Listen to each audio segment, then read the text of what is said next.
ஆனா இந்த இடத்துல வேதம் சொல்கிறது ஒரே ஆராதனை, ஒரே துதி, மொத்த கதவுகள் எல்லாம் ஒன்றாம் கதவிலிருந்து மெயின் டோர் வரைக்கும் இருக்கிற அத்தனை கதவுகளும் தேவனுடைய பிள்ளைகளுக்காக திறந்தது.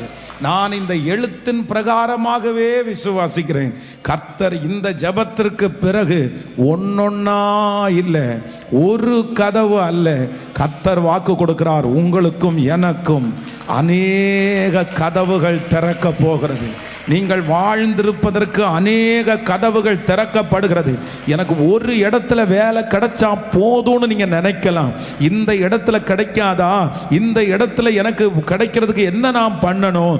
ஆனா கர்த்தர் உங்களுக்கு சொல்றாரு, இல்ல மகளே, இல்ல மகனே, உனக்காக நான் அநேகம் கதவுகளை நம்புறவங்கள் ஆமேன், பிரம்மாண்டமான கதவுகள் ஒரே நேரத்தில் எல்லா கதவும் கர்த்தருடைய வருகை தாமதிக்குமானால் வருகிற ஆண்டு உங்களுக்கு ஒரு கதவு அல்ல, கர்த்தர் சொல்லுகிறார் அனைத்து கதவுகளையும் கர்த்தர் திறக்க போகிறார்.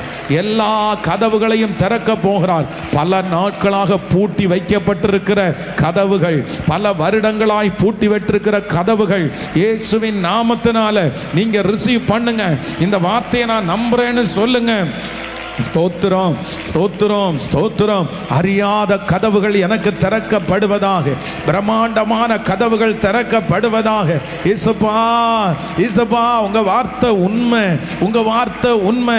அந்த வார்த்தையை நாங்க நம்புறோம்.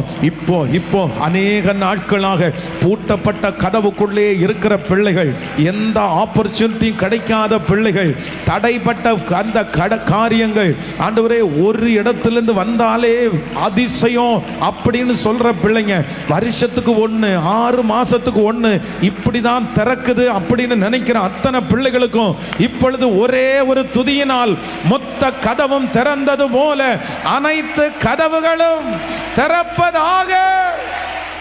ஹalleluya, ஹalleluya, thank you Jesus. ஆமென். சடுதியிலே சிலைச்சாலையின் அஸ்திபாரங்கள் அசையும்படியாக பூமி மிகவும் அதிர்ந்தது. உடனே கதவுகளெல்லாம் திற